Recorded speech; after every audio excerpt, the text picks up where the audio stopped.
Sabemos muchas cosas sobre Manuel Belgrano, que fue vocal de la Junta Provisional Gubernativa de mayo de 1810, que fue el creador de la bandera nacional, que fundó instituciones educativas, favoreció la agricultura, la navegación y el comercio, que dirigió la compleja campaña militar del Ejército del Norte. Poco sabemos, sin embargo, de Belgrano como lector.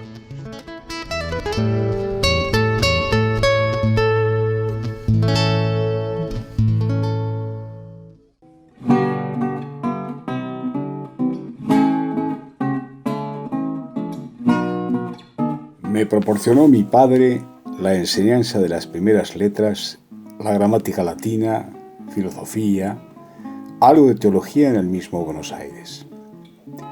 Sucesivamente me mandó a España a seguir la carrera de las leyes y ahí estudié en Salamanca. Me gradué en Valladolid. Continué en Madrid y me recibí de abogado en la Chancillería de Valladolid. Confieso que mi aplicación no la contraje tanto a la carrera que había ido a emprender como al estudio de los idiomas vivos, de la economía política y al derecho público.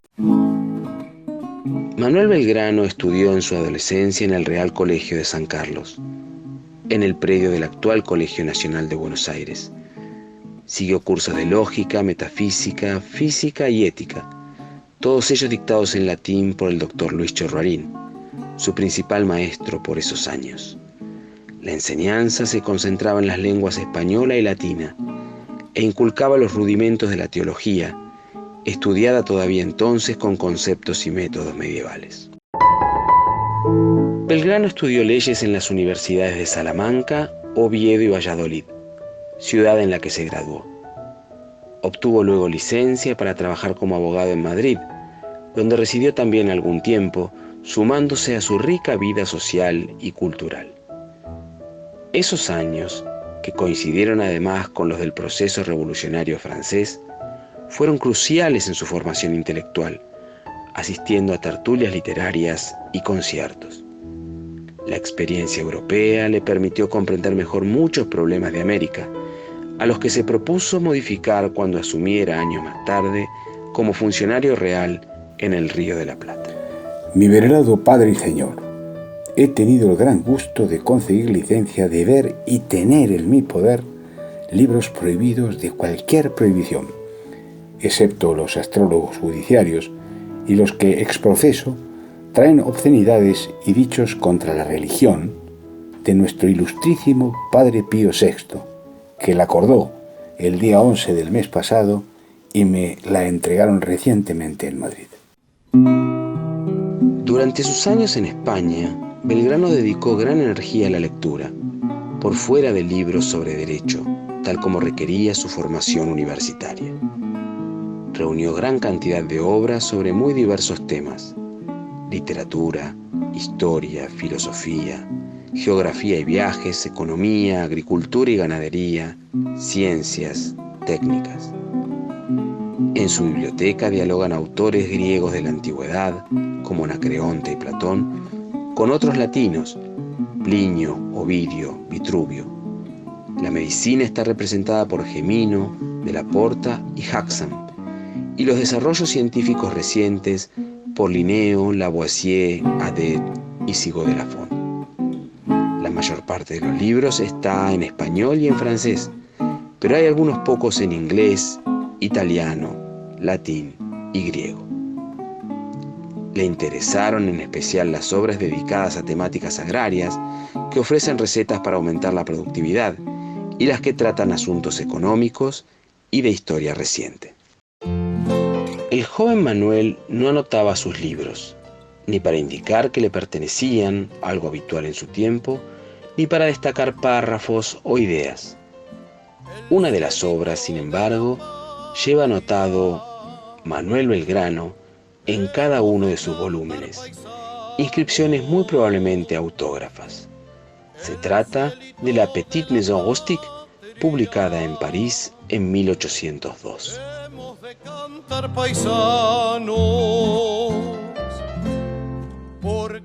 Manuel Belgrano fue designado secretario del consulado en el Virreinato del Río de la Plata.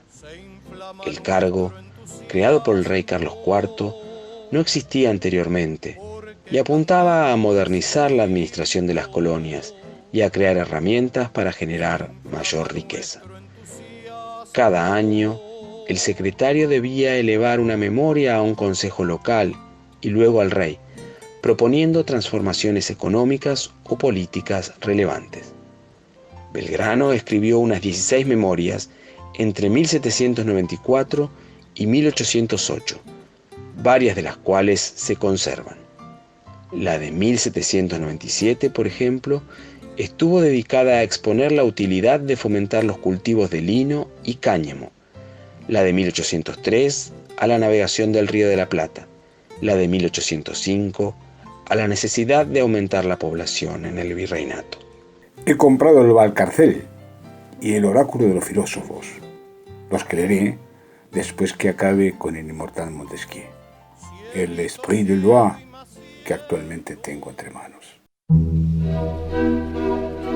La fisiocracia, teoría económica a la que adscribía Belgrano, fue desarrollada hacia mediados del siglo XVIII por François Quesnay, economista y médico cirujano.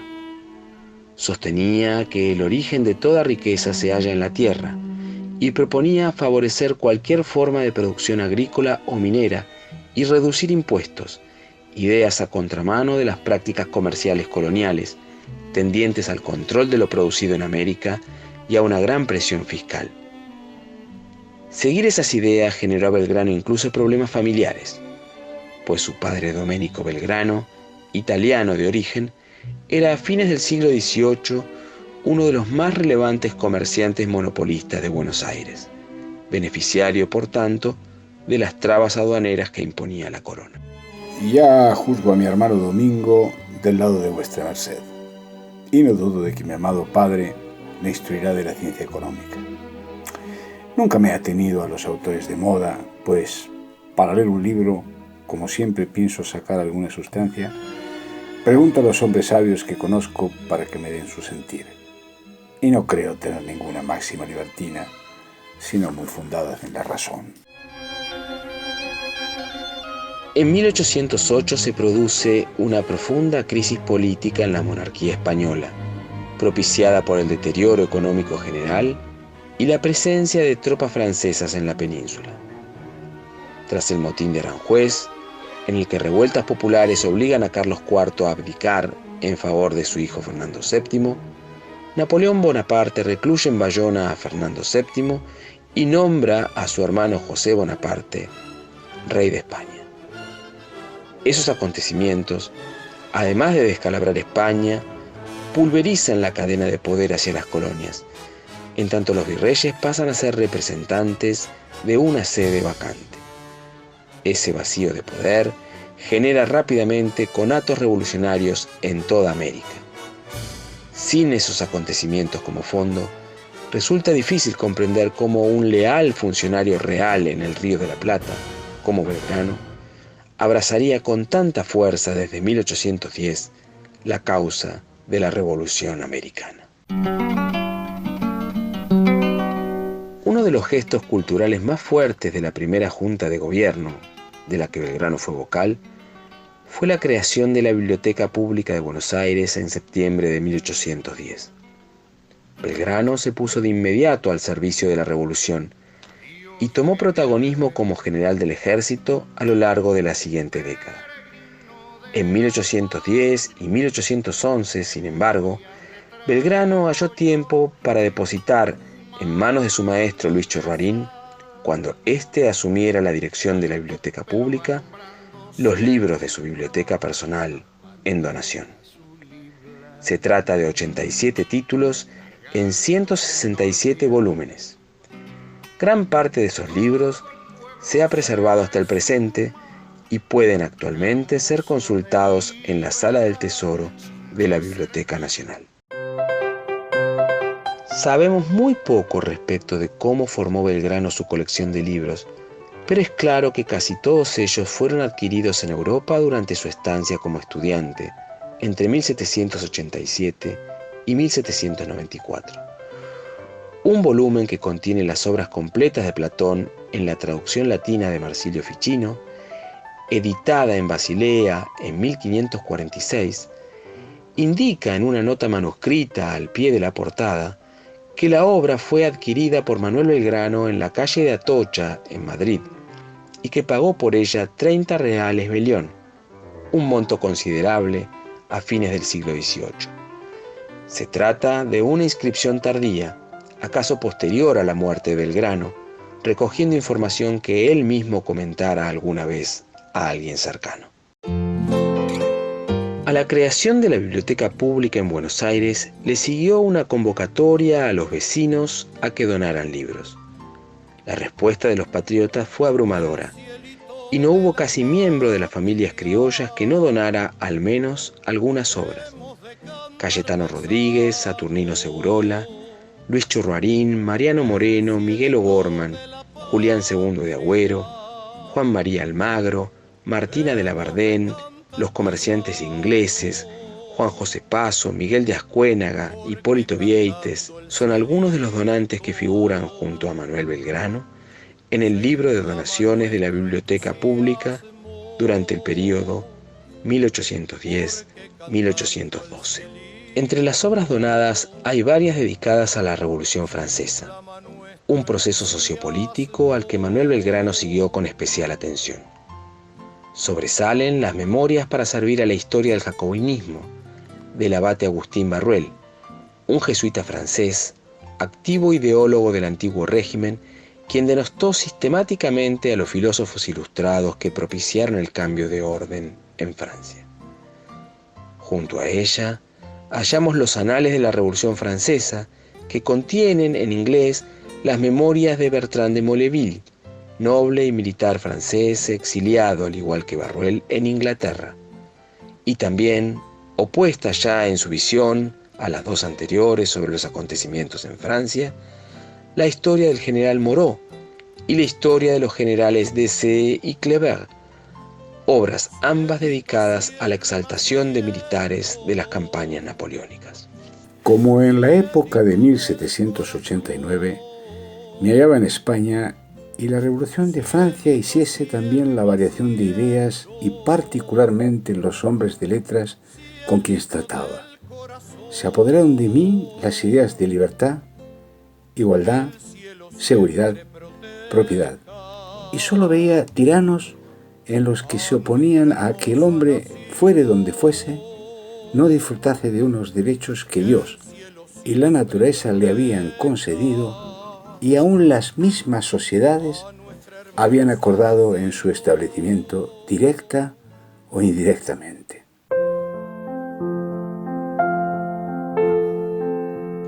Varias obras de la donación sintonizan con las actividades de Belgrano en el consulado, tendientes a fomentar la agricultura y la ganadería. La cartilla de la agricultura de Moreras, de Antonio Delguete y Vigil, repasa técnicas de cultivo de la seda, al tiempo que el discurso sobre el mejoramiento de los terrenos de Henri Patulo se ocupa de la fertilización y el buen manejo de los campos. El gobierno político de agricultura de Lope de Deza trata cuestiones legales en torno a la herencia de la tierra, al tiempo que las lecciones prácticas de agricultura y economía de Vicente del Seizo expone una serie de consejos que da un padre a su hijo para que sea buen labrador en cualquier país del mundo. También donó Belgrano algunos números del Semanario de Agricultura y Comercio, periódico editado entre 1802 y 1806 por la imprenta de los Niños Expósitos, al que él mismo contribuyera como editor y autor. Dedicadas a la ganadería, hallamos las causas de la escasez y deterioro de los caballos en España, de Pedro Pomar Tudela, y los 2 tomos del Tratado de las Bestias de Lana, de Claude Carlier. Varias obras literarias son parte de la donación. Se destacan, entre todas, El Cantar del Mío Cid, Poemas de Lope de Vega y La vida de don Gregorio Guadaña, una novela de Antonio Enríquez Gómez, muy famosa desde mediados del siglo XVII, que presenta las sucesivas transmigraciones de su protagonista en un ambicioso, un soplón, una dama, un hipócrita, un doctor, un soberbio, un ladrón, etc., para alcanzar su alma a plenitud en la vida de un virtuoso. También donó Belgrano la historia de Robinson Crusoe, en francés, que describe las imaginarias y por entonces populares desventuras del famoso náufrago.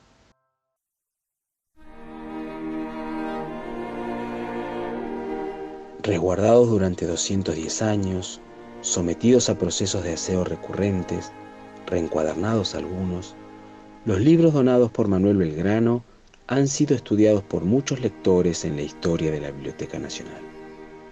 Hoy, en ocasión del bicentenario del fallecimiento del creador de nuestra bandera, un equipo de la Dirección de Investigaciones de la Biblioteca Nacional Mariano Moreno está abocado a la puesta en valor de esta colección bibliográfica. En el íntimo acto de la lectura se producen notables transformaciones en los individuos que luego, acciones mediante, se convierten en logros y mejoras sociales. Belgrano es un buen ejemplo de ello. En el silencio de su gabinete, en frías noches solitarias, dialogó con decenas de autores, mujeres y varones, sobre el hombre, sus anhelos, su destino. Y junto a ello, muy consciente de la fuerza del pasado, trabajó para transformar su patria, nuestra patria, en un campo fértil para la libertad, la creación y el amor. Sus libros han pasado a nosotros esos anhelos. Como antorchas, hemos de pasarlos a los que vienen detrás.